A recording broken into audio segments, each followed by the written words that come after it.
کرنے کی خاطر اور رسول اللہ صلی اللہ علیہ وآلہ وسلم سے اپنی محبت کو مضبوط کرنے کی خاطر ہم یہاں جمع ہیں۔ رسول اللہ صلی اللہ علیہ وآلہ وسلم کا ذکر کرنا، حضور علیہ السلام کو یاد کرنا، حضور علیہ السلام کے ذکر کو بار بار کرنا، جو اہل سنت و جماعت کے الحمدللہ مستقل جوہر میں اور مزاج میں شامل ہے۔ ایک فقط ویسے ہی ایسا عمل نہیں کہ جس کو کر لو تو اچھا ہے، نہ کرو تو پھر بھی خیر ہے۔ یہ جس عمل کی خاطر آپ جمع ہے، یہ اتنا خاص عمل ہے کہ جب اللہ کریم اس کا حکم فرماتا ہے تو حکم کرنے سے پہلے ارشاد فرماتا ہے کہ ان اللہ وملائکتہ یصلون علی النبی۔ مفسرین نے کہا کہ جہاں درود و سلام ہے وہاں حضور علیہ السلام کا ذکر کرنا، حضور علیہ السلام کی شانوں کو بیان کرنا۔ بخاری میں موجود ہے کہ حضرت صدیق اکبر رضی اللہ تعالیٰ عنہ کے مقتدی امام العالی فرماتے ہیں کہ صلاۃ اللہ ثناؤہ عند الملائکہ، کہ جو یہ فرمان ہے کہ اللہ تعالیٰ رسول اللہ علیہ السلام پر درود بھیجتا ہے، صلاۃ اللہ ثناؤہ عند الملائکہ، اللہ کا درود یہ ہے کہ اللہ تعالیٰ ملائکہ میں حضور علیہ السلام کی شانوں کا اظہار فرماتا ہے۔ حضور علیہ السلام کی جو اللہ نے مقام و مرتبہ اور شان عطا فرمائی ہے، اس کا اللہ تعالیٰ ملائکہ میں اظہار فرماتا ہے۔ تو جہاں درود و سلام ویسے درود و سلام پڑھنا ہے، وہیں اگر کوئی حضور علیہ السلام ملائکۃ یصلون علی النبی، اللہ نے اس عمل کا حکم کرنے سے پہلے ارشاد فرمایا کہ یاد رکھنا میں اپنے حبیب علیہ السلام کا ذکر کر رہا ہوں اور میرے ملائکہ میرے حبیب علیہ السلام کا ذکر کر رہے ہیں۔ نماز کا حکم ہمیں ہوا کہ نماز پڑھو، نماز کو قائم کرو۔ حج کا حکم ہمیں ہوا، تمام اعمال کا حکم ہمیں ہوا، تمام اعمال ہم نے کرنے ہیں۔ وہ ان میں سے کچھ نہیں کرتا، وہ معبود ہے، ہم عبد ہیں۔ حضور علیہ السلام سے اس کے عبد ہیں۔ ہر تمام مومنین، تمام انبیاء، تمام جو اللہ تعالیٰ کے برگزیدہ بندے ہیں وہ اس کے عبد ہیں۔ ہر انسان خلقت میں آتا ہے وہ خالق ہے، ہم عبد ہیں، اس کی عبادت کرتے ہیں، اور وہ معبود ہے جس کی عبادت کی جاتی ہے۔ وہ ان میں سے کوئی کام نہیں کرتا۔ لیکن جب رسول اللہ علیہ السلام کے ذکر کی باری آتی ہے تو اللہ تعالیٰ ذکر کا حکم فرمانے سے پہلے ارشاد فرماتا ہے، حضور علیہ السلام پر شفقت کا اظہار فرماتے ہوئے، حضور علیہ السلام پر کرم نوازی فرماتے ہوئے، جو اللہ کی کرم نوازیاں ہیں حضور علیہ السلام پر، اس کا بیان فرماتے ہوئے اللہ کریم فرماتا ہے یاد رکھنا اب جس بات کو تمہیں حکم دے رہا ہوں، ان اللہ وملائکتہ یصلون علی النبی، میں اللہ اور میرے تمام ملائکہ میرے حبیب علیہ السلام پر درود بھیجتے ہیں۔ یہاں درود پڑھتے ہیں کہنا مناسب نہیں ہے، رسول اللہ علیہ السلام کی ذات پر اللہ تعالیٰ فرماتا ہے کہ میں اللہ اور میرے تمام ملائکہ میرے حبیب علیہ السلام پر درود بھیج رہے ہیں۔ پہلے اللہ کریم نے واضح فرمایا کہ میں اپنے حبیب علیہ السلام پر درود بھیج رہا ہوں۔ اب اگر کوئی یہ کہتا ہے کہ یہاں پر لکھا نا کہ درود تو صرف ایک دعا ہے، یہ جو صرف پہ آپ زور دیتے ہو کہ درود تو صرف ایک دعا ہے جو امتی اپنے نبی کے لیے کرتا ہے، تو تم اس کو اتنی بڑی فضیلت بنا کے بیٹھے ہوئے بات یہاں پر غور کرو کہ اللہ تعالیٰ پہلے فرما رہا ہے ان اللہ وملائکتہ یصلون علی النبی، تو تم کہہ رہے ہو کہ درود تو صرف ایک دعا ہے جو امتی اپنے نبی کے لیے کرتا ہے۔ آپ مجھے بتائیے جب اللہ رسول اللہ علیہ السلام پر درود بھیج رہا ہے تو کیا رسول اللہ علیہ السلام کو کسی اور کی دعا درود کی ضرورت رہتی ہے؟ پھر جس نے دعا قبول کرنی ہے وہ خود درود بھیج رہا ہے۔ اور ان اللہ وملائکتہ یصلون علی النبی، یہ آیت جملہ اسمیہ ہے جو دوام کے لیے ہے۔ اللہ نے یہ نہیں فرمایا کہ ہم جو ہے 12 ربیع الاول کی صبح کو درود بھیجتے ہیں یا ہر پیر کی صبح کو درود بھیجتے ہیں یا ہر صبح۔ اللہ تعالیٰ نے فرمایا ان اللہ وملائکتہ یصلون علی النبی، یہ جملہ اسمیہ ہے، یہ دوام کے لیے ہے، یعنی کوئی لمحہ ایسا ہوتا ہی نہیں ہے، کوئی وقت ایسا ہوتا ہی نہیں ہے، نہ کوئی ساتھ ایسی ہے اور نہ کبھی کوئی ساتھ ایسی ہونی ہے جس میں اللہ رسول اللہ علیہ السلام پر درود نہ بھیج رہا ہو، بلکہ فَإِنَّ بِأَعْيُنِنَا، اللہ فرماتا ہے ہماری نگاہ قدرت کا تو مرکز ہر وقت رسول اللہ علیہ السلام کا چہرہ انور رہتا ہے۔ یہ رسول اللہ علیہ السلام کی شان ہے۔ جہاں یہ فرمایا ان اللہ وملائکتہ یصلون علی النبی، اللہ اور اس کے تمام فرشتے جو ہے وہ رسول اللہ علیہ السلام پر درود بھیج رہے ہیں، وہی فرماتا ہے فَإِنَّكَ بِأَعْيُنِنَا، یعنی اللہ کو تو حضور علیہ السلام سے ایسا پیار ہے، ایسی محبت ہے، رسول اللہ علیہ السلام پر اتنی کرم نوازی ہے کہ فرماتا ہے فَإِنَّكَ بِأَعْيُنِنَا، میرے حبیب میری نگاہ قدرت کا مرکز ہر وقت آپ کا چہرہ انور رہتا ہے۔ اچھا ان اللہ و ملائکتہ یصلون علی النبی، اللہ درود بھیج رہا ہے، اس کے تمام ملائکہ درود بھیج رہا ہے. وہ کسی کی دعا کا محتاج ہے؟ ہر لمحہ ہر آن جس پر وہاں درود آ رہا ہو، آپ بتائیے کیا وہ کسی کی دعا کا محتاج ہوگا؟ پھر جس پر تمام ملائکہ درود بھیج رہے ہوں، کیا وہ ہماری تمہاری یا میری دعا کا محتاج ہوگا؟ ہرگز نہیں. تو پھر امام صحابی سوال کرتے ہیں کہ بات یہ ہے، سوال یہاں یہ بنتا ہے کہ اللہ کافی نہیں تھا حضور پر درود بھیجنے کے لیے؟ اور پھر جب اول تو اللہ ہی کافی تھا، لیکن جب اپنے ملائکہ کا بھی وہ فرما رہا ہے کہ میرے سارے ملائکہ بھی میرے حبیب علیہ السلام پر درود بھیج رہے ہوتے ہیں، تو امام صحابی فرماتے ہیں کہ سوال یہ ہے کہ جب اللہ درود بھیج رہا ہے، جب اس کے تمام ملائکہ درود بھیج رہے ہیں، تو پھر مومنین کو کیوں کہا جا رہا ہے درود بھیج پڑھنے کے لیے؟ مومنین کو حضور علیہ السلام پر درود و سلام پڑھنے کو کیوں کہا جا رہا ہے؟ اللہ بھیج رہا ہے، ملائکہ بھیجا ہو، اس کے ملائکہ درود بھیج رہے ہو، اس کو ہمارے درود کی کیا حاجت ہے کہ ہمیں کہا جا رہا ہے کہ اس پر درود بھیجو؟ امام صحابی کہتے ہیں بات یہ ہے، اس کی وجہ یہ نہیں ہے کہ حضور علیہ السلام ہمارے درود کے محتاج ہے جو تم کہتے ہو کہ دعا کے محتاج ہے. اس کی وجہ یہ نہیں ہے کہ رسول اللہ علیہ السلام ہمارے درود کے محتاج ہے اس لیے ہمیں کہا جا رہا ہے کہ رسول اللہ علیہ السلام پر درود بھیجو. وجہ یہ ہے کہ اللہ نے ایمان کو مشروط کر دیا ہے ذکر مصطفیٰ کے ساتھ، اللہ نے ایمان کو مشروط کر دیا ہے رسول اللہ علیہ السلام پر درود و سلام بھیجنے کے ساتھ. کہا کہ ان پر میں درود بھیج رہا ہوں، میرے سارے ملائکہ درود بھیج رہے ہیں، تم اس خوش فہمی میں نہ رہنا کہ تمہارے درود سے ان کو کوئی فائدہ ہوگا یا تمہارے درود کی ان کو حاجت ہے. ہاں اگر تم ایمان والا ہونا چاہتے ہو تو یا ایھا الذین آمنوا صلوا علیہ وسلموا تسلیما، تمہاری حاجت نہیں ہے، تمہیں ان کی حاجت ہے، ان کو تمہاری دعا کی حاجت نہیں ہے. درود تم ان پر بھیجو گے لیکن سلام تم پر آئے گا. اللہ اکبر. حضور علیہ السلام پر اس کو درود بھیج رہا ہے، صرف دعا ہے. میں نے پھر کہا کہ میں عبارت کا میں صرف پہ زور دے رہا ہوں، یہ تم صرف پہ جان لگا کے کہتے ہو، خیر جان تو تمہاری لگتی نہیں ہے، جو صرف پہ جان لگاتے ہو. درود جو ہے وہ صرف اور صرف ایک دعا ہے جس کو تم اتنی بڑی فضیلت بنا کے رکھتے ہو. تو پھر ہمیں یہ بتاؤ کہ یہ جو ان اللہ و ملائکتہ یصلون علی النبی، اللہ درود بھیج رہا ہے، ملائکہ درود بھیج رہے ہیں، اس کے بعد جو ایمان والوں کو حکم دیا جا رہا ہے اس کی وجہ یہ ہے کہ ایمان مشروط ہے ذکر مصطفیٰ علیہ السلام کے ساتھ.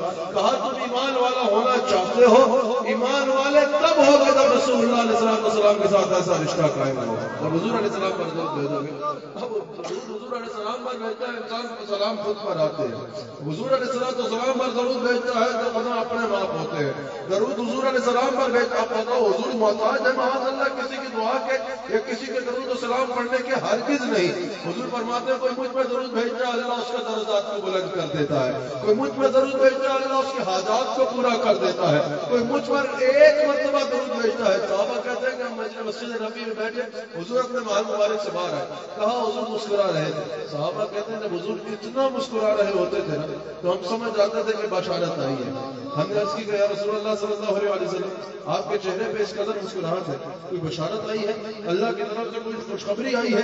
حضور علیہ السلام نے فرمایا ہاں، ابھی جبرائیل امین میری بارگاہ میں حاضر ہوئے اور جبرائیل نے عرض کی کہ یا رسول اللہ صلی اللہ علیہ وسلم اللہ فرما رہا ہے اگر آپ کا کوئی امتی ایک بار آپ پہ درود بھیجے گا میں 10 مرتبہ اس پر درود بھیجوں گا.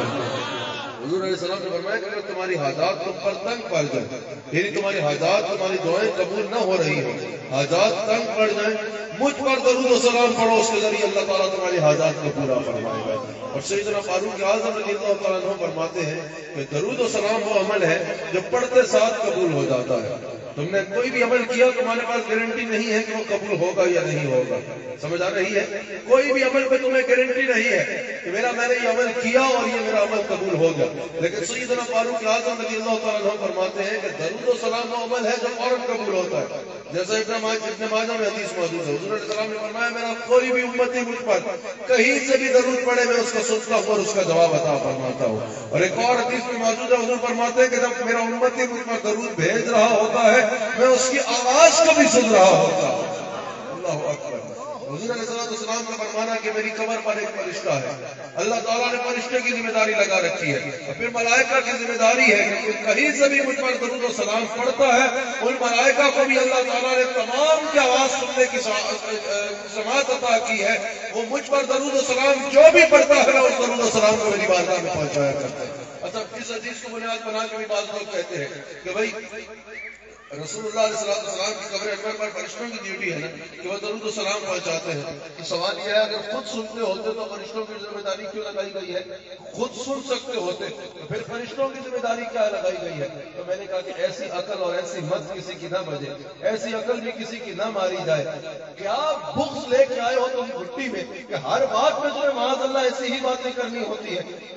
یہ کوئی عقیدہ ہے بیان کرنے والا جو تم سوشل میڈیا پہ بیٹھ کے ڈنگوسڑے مارتے ہو کہ اگر رسول اللہ علیہ السلام خود سن سکتے ہوتے تو پھر یہ ملائکہ کو کہنے کی کیا ضرورت تھی؟ مجھے بتاؤ، کیا بخاری میں حدیث نہیں ہے کہ فرشتے مجالس سے ذکر تلاش کرتے ہیں، پھر اس مجلس سے ذکر کی رپورٹ لے کے اللہ کی بارگاہ میں جا کے پیش کرتے ہیں، پھر اللہ تعالیٰ سوال کرتا ہے کہ کیا کر رہے تھے، کیا دعا مانگ رہے تھے، کس سے پناہ مانگ رہے تھے؟ تو کیا اللہ کو خبر نہیں ہے کہ فرشتوں کی ڈیوٹی لگائی گئی ہے؟ کیا اللہ تعالیٰ کو اس کی خبر نہیں ہے کہ فرشتوں کو اس کی ڈیوٹی لگائی ہے؟ یہ کرام الکاتبین جو تمہارے اعمال لکھ رہے ہیں اور یہ جو اعمال اللہ تعالیٰ کی بارگاہ میں پیش کریں گے، آپ بتائیے کیا اللہ تعالیٰ اعمال کو براہ راست نہیں دیکھ سکتا جو فرشتوں کی ڈیوٹی لگائی ہے لکھنے کے لیے؟ جو فرشتے اللہ تعالیٰ کی بارگاہ میں اعمال کو پیش کرتے ہیں، اب کیا یہاں بھی آپ یہ عقیدہ لوگ کہ کیا معاذ اللہ براہ راست نہیں دیکھ سکتا، یا اللہ براہ راست مجلس سے ذکر سے واقف نہیں ہے، یا اللہ براہ راست انسان کے اعمال کو نہیں دیکھ رہا اس لیے فرشتوں کی ذمہ داری لگائی ہے؟ تو آپ کا جواب یہی ہوگا اللہ براہ راست دیکھ سکتا ہے اور اللہ براہ راست دیکھ رہا ہے، لیکن یہ ان فرشتوں کی ایک ذمہ داری لگائی گئی ہے۔ اسی طرح حضور علیہ السلام براہ راست سن سکتے ہیں، لیکن یہ ان فرشتوں کے اوپر اللہ کی مہربانی ہے کہ ان کو بار بار حضور علیہ السلام کی بارگاہ کی حاضری کی۔ سمجھ رہے ہیں؟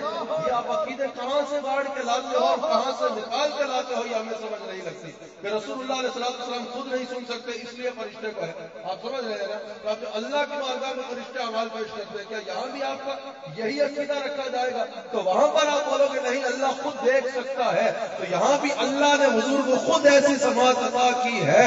اللہ ذاتی اختیار سے دیکھتا ہے، ذاتی اختیار سے سنتا ہے۔ حضور علیہ السلام کو بھی اللہ نے اپنی عطا سے سماعت عطا کر رکھی ہے کہ کوئی کہیں سے بھی حضور علیہ السلام کو پکارے، حضور اس کی صدا کو سن لیا کرتے ہیں۔ حضور علیہ السلام اس پر مہربانی فرما سکتے ہیں۔ رسول اللہ علیہ السلام پر درود و سلام پڑھنا، اس کو اپنی زندگی کا حصہ بناؤ، اس کو اپنی زندگی کا اہم ترین حصہ بناؤ کہ رسول اللہ علیہ السلام پر درود و سلام پڑھنا ہے۔ یہ خالی الفاظ نہیں ہے۔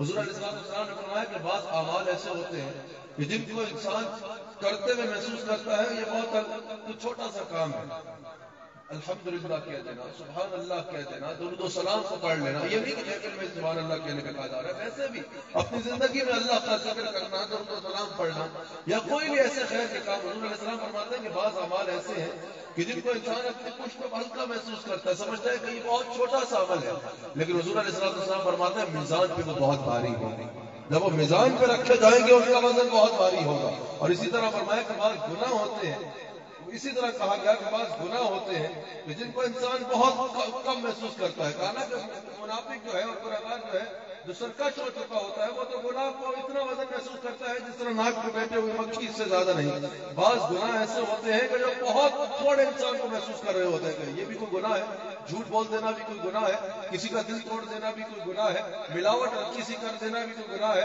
جھوٹی قسم کھا کے مال بیچ دینا بھی کوئی گناہ ہے، کسی کا تھوڑا سا ہاتھ مار لینا بھی کوئی گناہ ہے، دودھ کو نکال کر بیچ رہے ہو تو اس میں ملاوٹ کر دینا، کچھ بھی کر رہے ہو اس میں ملاوٹ کر دینا چھوٹا سا گناہ سمجھا جاتا ہے نا۔ حالانکہ حضور علیہ السلام نے اس کے بارے میں پتہ کیا فرمایا؟ حضور علیہ السلام نے فرمایا ملاوٹ کرنے والا ہم میں سے نہیں ہے۔ صرف تھوڑی سی ادھر سے ادھر ڈال کے ملاوٹ کر دیتے اور سمجھتے ہو یہ کیا ہے، یہ کسی کو اتنا سا دھوکہ دے دینا کیا ہے؟ حضور علیہ السلام فرما رہے ہیں یہ کرنے والا مجھ میں سے نہیں ہے۔ صرف اتنا کرنے کو تو تم چھوٹا کام سمجھ رہے ہو، اس کی اتنی بڑی سزا ہے کہ حضور علیہ السلام ملاوٹ کرنے والے کو ڈس اون فرما رہے ہیں کہ وہ ہم میں سے نہیں ہے اور وہ ہمارا نہیں ہے۔ تو سمجھ آ گئی؟ جیسے چھوٹے سے چھوٹا گناہ ہوتا ہے جس کو انسان سمجھتا ہے کہ یہ چھوٹا سا گناہ ہے، جب میزان پہ رکھا جائے گا تو وہاں قامت اعمال اس کی بہت زیادہ ہو جائے گی. اسی طرح چھوٹے سے چھوٹے اعمال ہوتے ہیں جن کو انسان بہت چھوٹا سمجھتا ہے, چند الفاظ ادا کر دینا, لیکن میزان پہ وہ بہت بھاری ہوگی. درود و سلام ایک ایسی چیز ہے جس کو تم سمجھتے ہو کہ میں درود و سلام پڑھ رہا ہوں, چند الفاظ ادا کر رہا ہوں, لیکن تمہیں کیا پتا کہ اس میں کیا ہے. حضور علیہ السلام فرماتے ہیں کہ کوئی ایک بار بھی مجھ پر درود بھیجتا ہے, ابن ماجہ میں حدیث موجود ہے, میں اس کو جواب دیتا ہوں. صرف اتنا سوچا یا رسول اللہ, اس کا ایک آسان مطلب کیا ہے, یا رسول اللہ آپ سلامت رہیں. اب سوچو تم کہو یا رسول اللہ آپ سلامت رہیں, اور وہاں سے جواب آئے تمہارے لیے کہ تم سلامت رہو, تو جس کے لیے مدینہ منورہ سے سلامتی کے پیغام آئیں گے اس کے مقدر کا عالم کیا ہوگا. میں نے اس سے ایک بات کہا نا کہ اعمال جب میزان پہ رکھے جائیں گے تو بعض عمل ہوتے ہیں جن کو تم چھوٹا سا محسوس کرتے ہو لیکن میزان پہ بہت بھاری ہو جائیں گے. ابن ابی دنیا اس حدیث کو نقل کرتے ہیں. رسول اللہ صلی اللہ علیہ وسلم فرماتے ہیں کہ قیامت کا دن ہوگا, حضرت آدم علیہ السلام دیکھیں گے کہ میرے ایک امتی کو جہنم میں لے کے جایا جا رہا ہے. حضور فرماتے ہیں آدم علیہ السلام مجھے آواز لگائے گا, یا احمد, آپ کے غلام کو, امتی کو فرشتے جہنم میں لے کے جا رہے ہیں. حضور فرماتے ہیں میں اپنے غلام کی طرف دوڑ پڑوں گا. لباس سے ہمارے حضور کچھ اٹھائیں گے اور اپنے غلام کی طرف دوڑ پڑیں گے. ایسی شفقت سوچ سکتے ہیں جن کو تمام انبیاء بھی جن کے لیے جھنڈے کے نیچے ہوں گے. قیامت کے دن سب کی نظریں جن کے چہرے پر لگی ہوئی ہوگی. ہر ایک کو لباس میدان محشر میں آنا ہے جنہوں نے سبز رنگ کا جبہ پہلے سے پہن کے آنا ہے. ہر ایک نے محشر میں اکیلے آنا ہے جنہوں نے 70,000 فرشتوں کی بارات میں آنا ہے, جن کو اللہ تخت میں اپنی دائیں جانب بٹھائے گا. امام احمد بن حنبل نقل کرتے ہیں اس حدیث کو. حضور فرماتے ہیں کہ جب میں قیامت کے دن آؤں گا اللہ مجھے تخت پہ اپنی دائیں جانب بٹھائے گا. اور یہ حدیث امام احمد بن حنبل نقل کرتے ہیں. حضور فرماتے ہیں جب مجھے اللہ تخت پہ اپنی دائیں جانب بٹھا لے گا, اولین سے لے کے آخرین تک ساری مخلوق رش پری نگاہوں سے میری عزت اور میرے مقام کو دیکھ رہی ہے.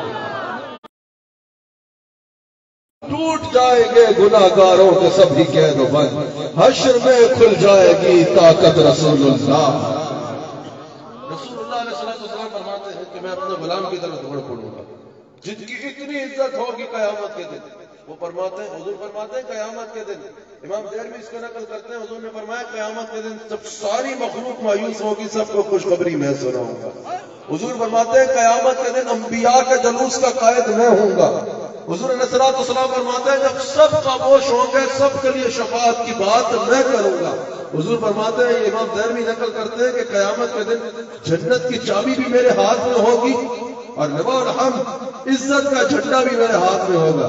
یعنی قیامت کے دن جس کو جنت ملنی ہے وہ بھی دست مصطفیٰ سے ملنی ہے اللہ کے فیصلے کے مطابق, اور جس کو عزت عطا کی جانی ہے وہ بھی حضور کا صدقہ عطا کی جائے گی. اتنی عزت حضور علیہ السلام کی قیامت کے دن بھی. لیکن حضور فرماتے ہیں میں اپنے غلام کی طرف دوڑ پڑوں گا. فرشتوں سے کہوں گا پتہ نہیں کہ یہ میرا ہے. ابن ابی دنیا اس حدیث کا نقل کر رہے ہیں. فرشتے عرض کریں گے یا رسول اللہ صلی اللہ علیہ وسلم یہ فلاں فلاں کام کرتا تھا, گناہ کرتا تھا, اس کو جہنم لے کے جا رہے ہیں. حضور اور اعمال جو ہے وہ تولے گئے تو گناہ زیادہ تھے. حضور علیہ السلام فرمائیں گے اس کو واپس میزان پہ لایا جائے. حضور کو اللہ نے یہ اختیار دے رکھا ہے, چاہتے تو وہیں سے اس کا رستہ جو ہے نا وہ جہنم سے خلد بری کی طرف موڑ دیتے تھے. باتیں پار کرے گا یا پل صراط اور وہ پار کر جاتا ہے. اللہ نے یہ اختیار دیا ہے. لیکن اگر مدینہ شریف میں بیٹھے ہوئے 10 صحابہ کو بیٹھے بیٹھے جنت کی خوشخبری دے سکتے ہیں, ابوبکر فی الجنہ, عمر فی الجنہ, عثمان فی الجنہ, علی فی الجنہ, طلحہ, زبیر, ابو عبیدہ بن جراح, سمجھ آ رہی ہے, عبد الرحمن بن عوف, سعد بن ابی وقاص, ان سب کو بیٹھے بیٹھے 10 کو جنت کی خوشخبری دے سکتے ہیں. حضور علیہ السلام نے یہ فرمایا کہ قیامت کے دن یہ کروں گا یہ کروں گا یا پھر دیکھیں گے یا پھر دیکھیں گے. بیٹھے بیٹھے کہا کہ تم جنتی اور وہ اشرا مبشرہ مشہور ہو جاتے ہیں. سمجھ آ رہی ہے. اگر یہاں پر بیٹھے تو وہاں سے بھی موڑ سکتے تھے رستہ, لیکن حضور علیہ السلام اپنی امت کو بتانا چاہتے تھے. حضور فرمائیں گے اس کو میزان ہے.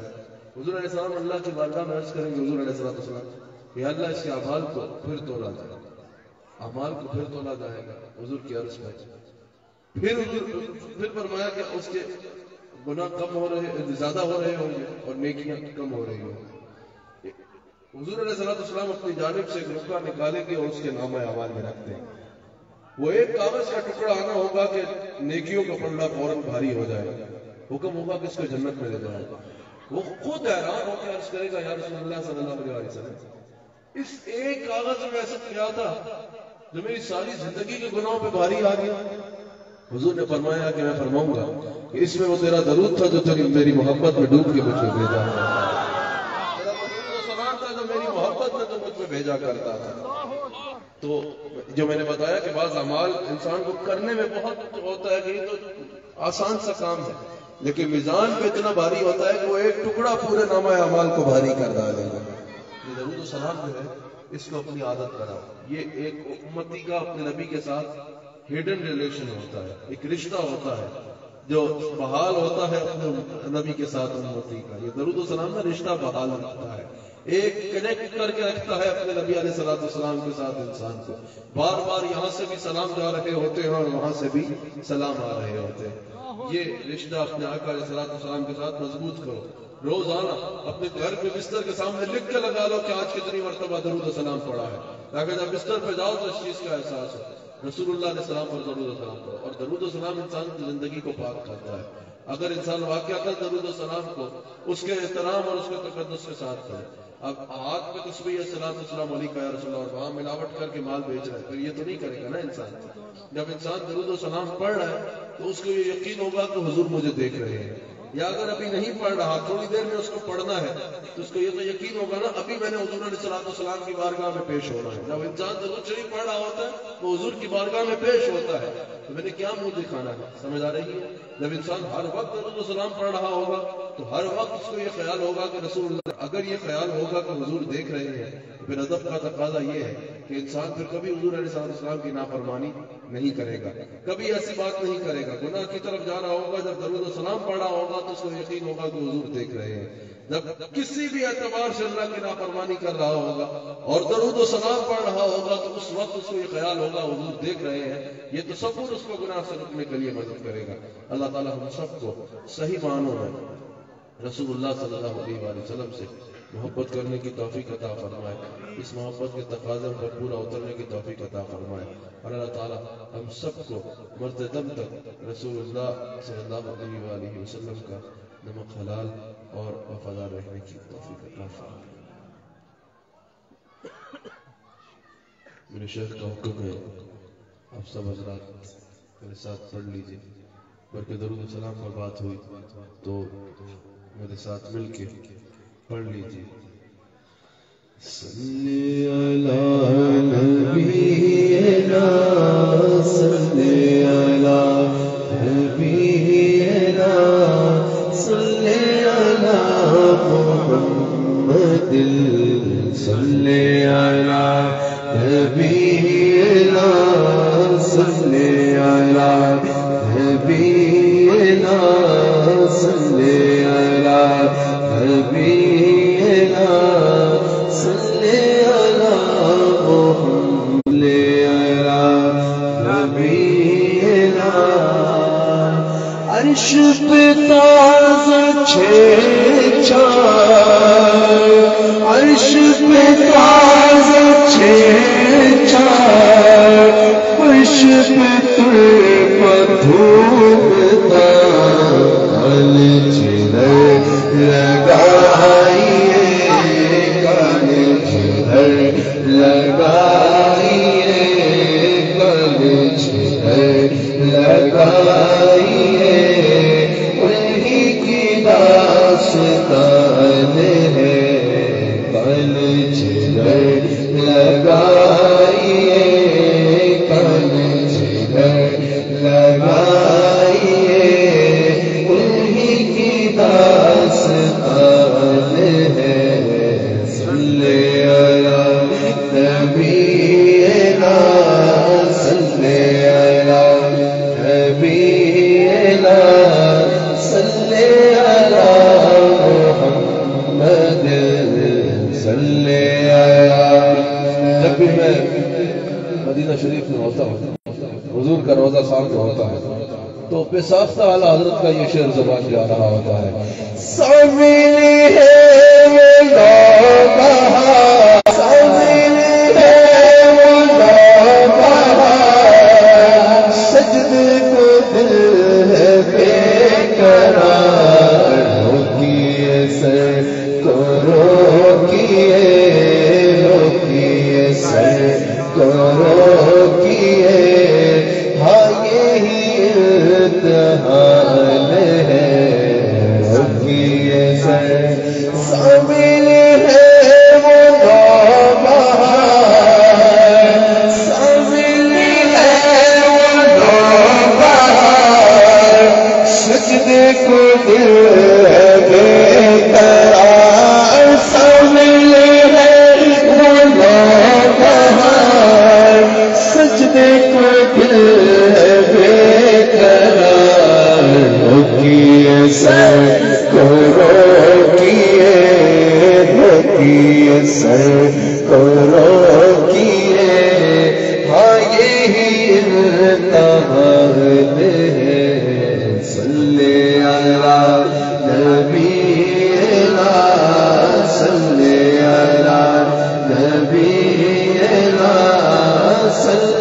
دستے طلب